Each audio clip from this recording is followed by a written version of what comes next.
In our first project, we'll create the designs for this fold-over thank you card and note paper, both of which you can print on your inkjet printer, and they're sized to fit a standard A2 envelope.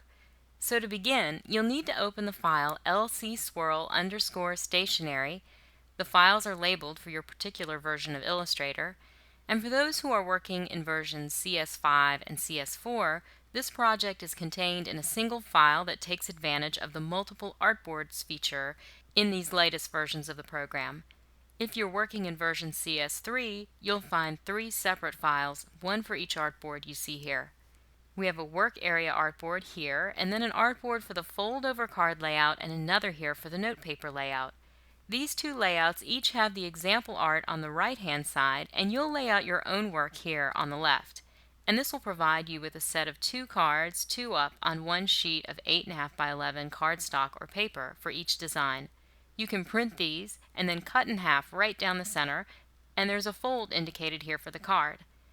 Over here on the Layers panel, the file is divided up into tracing guide layers just like in the previous lesson. There's one for each stage of the design, and then each tracing guide layer is locked and has an empty layer right above it for you to work on.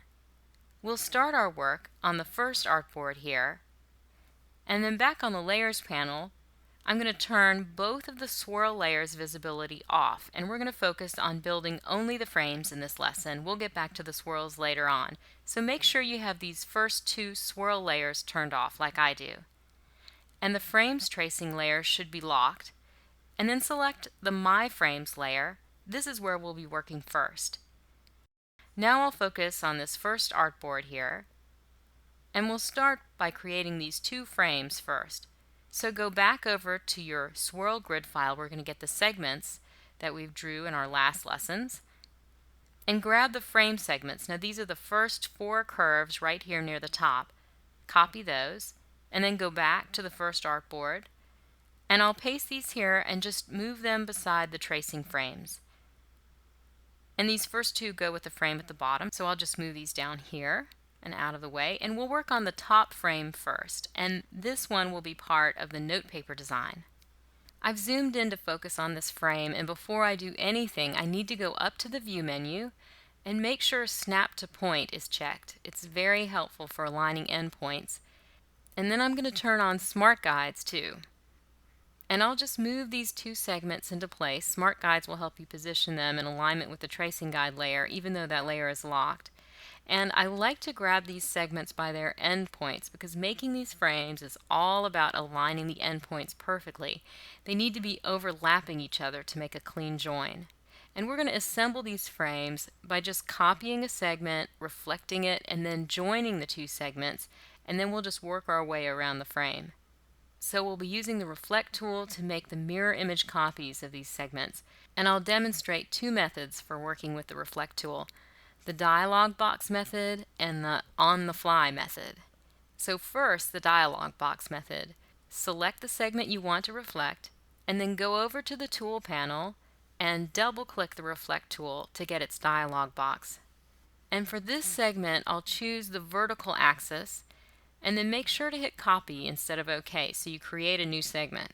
Now switch to the black arrow, V is the shortcut, and deselect, and then I can just grab this segment on its endpoint and align it to the point I'm joining it to. The cursor arrow here turns white, and that lets me know these are perfectly overlapping points. And that's because we turned on Snap to Point. And then release. Now I can join these, and in CS5 just marquee select both with the black arrow and hit Command J or Control J on a PC. And in earlier versions of Illustrator, use the white arrow to select the points and then join, and you'll want to choose the corner point option when the dialog box appears. Next, we'll make a mirror image of this segment, and from here on out I'll be using the on-the-fly method for the Reflect tool. So select the segment, and this time go over to the tool panel and click the Reflect tool just once this time. And you'll see there's a blue point highlighted here. This is the axis point that the segment will reflect around. It's in the center of the segment by default, and if I just start dragging, I'm reflecting the segment around its center point, but I don't want to use the center point, so undo.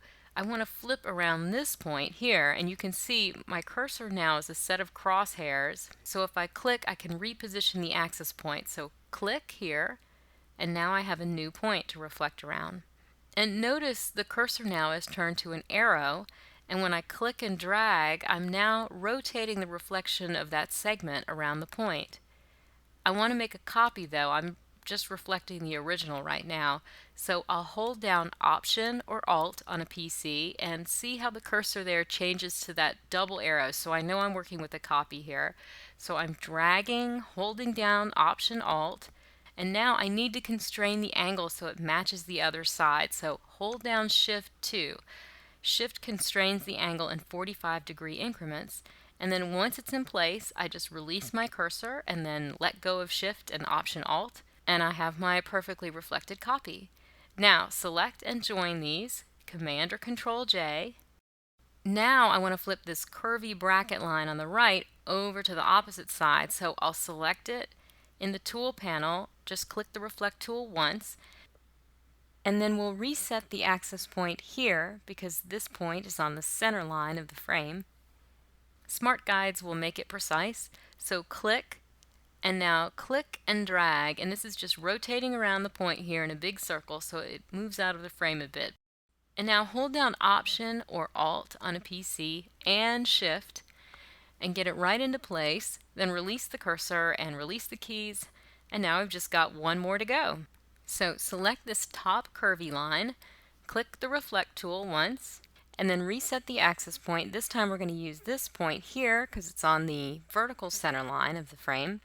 Click that point, then click and drag holding down Option or Alt on a PC and Shift, and there we have it. And now, if you have in fact used Smart Guides and lined everything up point by point as we just did, you can join these four segments into a frame shape with no trouble at all. So in CS5, marquee select them all and Command or Control J. And in earlier versions of Illustrator, do each set of points in these four corners here individually with a white arrow and choose the corner point option for these. Okay, so we have our first frame. And in the next lesson, we'll be working on the second frame.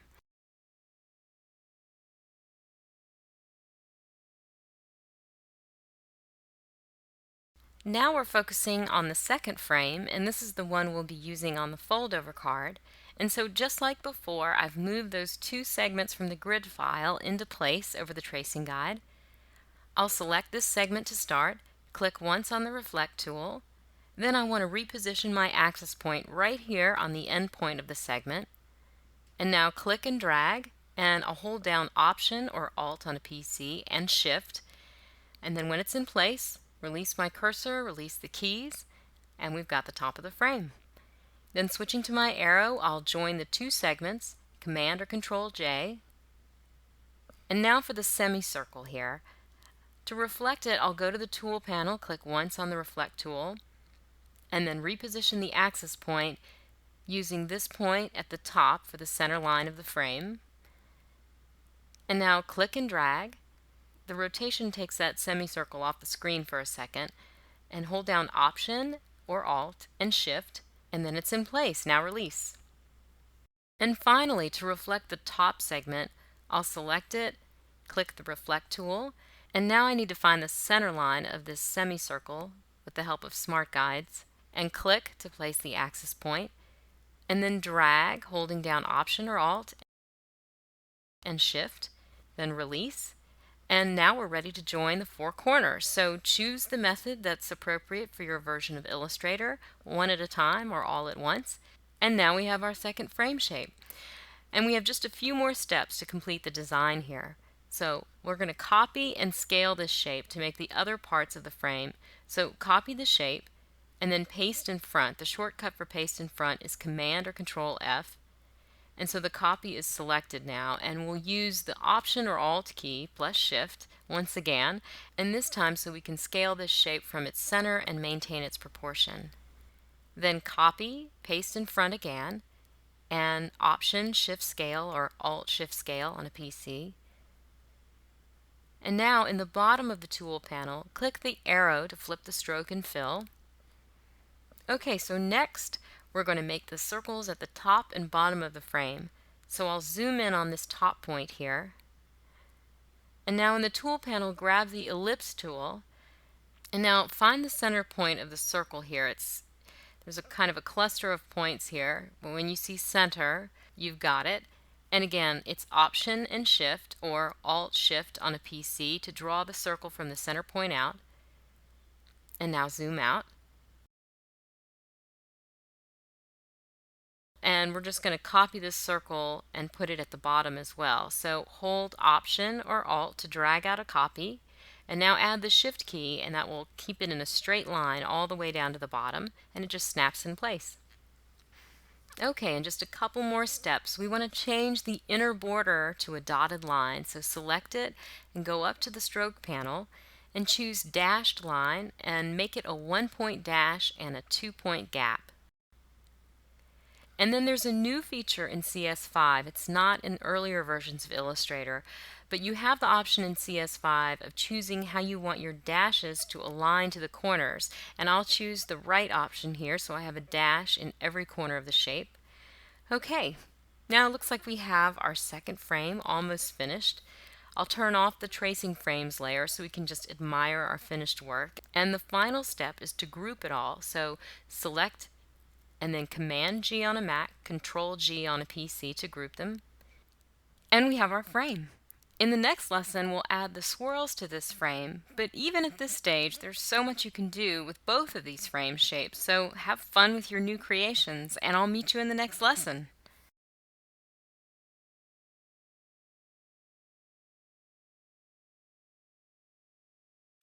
Alright, we're back on our first artboard where we left off with 2 completed frames, and you can see I've turned on the Swirls tracing guide so you can see the design we're working on next. And this time we'll turn off Smart Guides. The shortcut is Command or Control U. We'll be assembling this first part of the design by eye rather than by aligning perfectly to the guide layer. And then over in the Layers panel, I have the Tracing Swirls layer locked, and then I'm going to be working on the My Swirls layer. And now I'll go back to my Swirl Grid file and get the segments I need for the design. It's these 3 right here on the left, plus this comma shape. Copy those, go back to the original artboard, and paste. And now I'll just move these to the side a bit. And we'll start with this first path here. I'm just going to drag it into place right over the tracing guide. And I'll move this second one in a bit. This one's going to take a little more adjusting. So I'll go ahead and zoom in here so we can see better. Alright, now there's not going to be any snapping to point here. I'm just sort of lining these things up by eye. And I'll rotate this one using the free transform tool. The shortcut is E, and it's easier than R, the rotate tool here, because E gives you these bounding box handles, and then you can just rotate or scale without switching tools. And you don't need to hover so close to the handle like you do with the black arrow and bounding box method. Okay, so that one's in place. Then you can get this tendril here and move it into place. And I think your best bet for lining this up here to make it look as if one line is flowing into the other is to zoom in so you can get a really close look and turn off the tracing swirls layer and switch over to outline mode. That's Command Y, the shortcut for that, and that way you can really see exactly what these lines look like without their strokes applied, and then just line them up perfectly. Command Y again gets you back to preview mode. And then I'll just zoom out here. Alright, so I have the first 3 segments set up. I'll turn the tracing swirls layer back on. And I'm going to want to copy these 2 to complete the design at the bottom. But first I want to add my end cap on. Here it is. And I'll need to scale it down, holding down Shift to maintain the proportion. And I'll zoom in again here. The first step is really to decide where the smallest one will be, and then we'll keep all the end caps consistent throughout. I'll just make copies of this one. So I need to shrink this a little bit more to make it look right, and then work with the positioning a little bit. Okay, and now that I have one, I can just copy it and the size will stay the same for all of the end caps. So holding down Option, I'll drag out a copy. And for this one, I'm going to need to reflect it.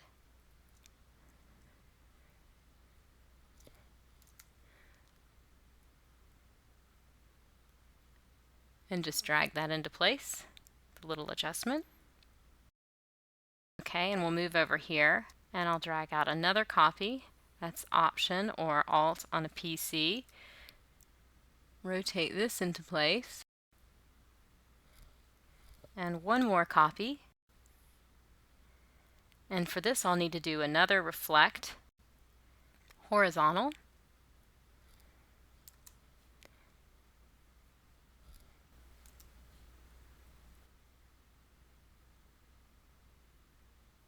Okay. One more little adjustment there. Okay, now I'll zoom out and I have one last end cap to add down here. So I'll drag out a copy of this one and then zoom in again.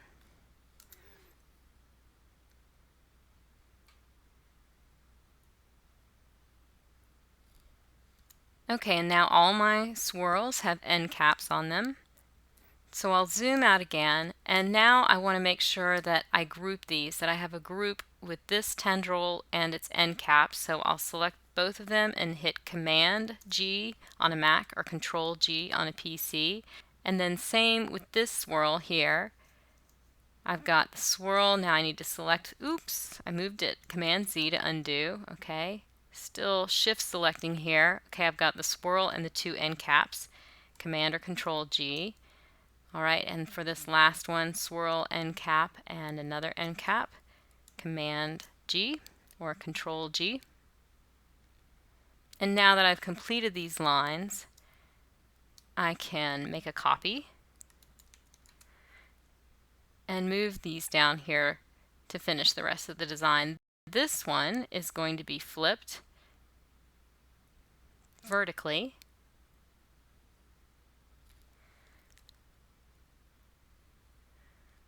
Just drag that into place. And this one needs to be flipped as well. And this is a horizontal. And this one needs to be scaled down a bit. And again, this will just take a little bit of back and forth. Looks like I overshot the mark there just a little bit. I'm holding down Shift also to constrain the proportion so I don't wind up stretching this out. Okay, and so with a little back and forth there, you can get it just about right. So now to zoom out, and next I'm going to select all of these and hit Command or Control G to make them into a group. And now I've zoomed in and I'm going to take the swirl design, copy it, scale it, and again sort of align it by eye here. So I'll go ahead and select it and I'm going to drag out a copy using Option or Alt and then position it next to the frame. And now I'm going to use Option or Alt and Shift again to scale it, maintaining the proportion and scaling it from the center. And then once again we're sort of doing a little back and forth by eye here. Let's see, I might have made it too small there. Let me just holding down Option and Shift. And I'm aligning it roughly with the tracing guide layer below, but I want to get, in fact, let's see, I'll zoom in. I'm going to try and get these tangents, this one here, and this one here.